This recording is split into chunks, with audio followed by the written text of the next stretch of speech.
të kërkojnë nga Rusia të njohë pavarësinë e Kosovës, ose s'paku të abstenojnë në Këshillin e Sigurimit të Kombeve të Bashkuara, në mënyrë që Shtetet e Bashkuara të njohin Krimen si pjesë të Rusisë dhe ndonjë pjesë lindore të Ukrainës.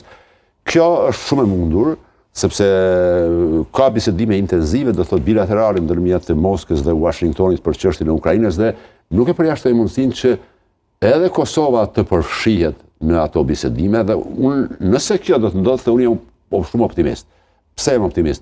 Nuk e besoj që Amerikanët do të pajtohen me kalimin e cilës do pjesë të teritorit të Ukrainës për Rusin, pa e kompenzu diku tjetër, përndryshe do të dilnin të humbur.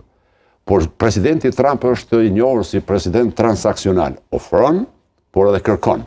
Në këtë variant, nëse do të bëjë një Trump e tillë, një pazar i tillë, që Krimea t'i kaloj dhe ndonjë pjesë tjetër e Ukrainës lindore, jam i sigurt që presidenti Trump do të kërkojë që Rusia ta njohë Kosovën si shtet i pavarur, në mënyrë që edhe ai dalë para opinionit të vet amerikan, po edhe ndërkombëtar, dhe të pojë që nuk ka dalë i humbur. Kemi zgjidhur, do të thoshte, kemi zgjidhur një krizë të madhe në Ukrainë, po edhe një tjetër në Ballkan.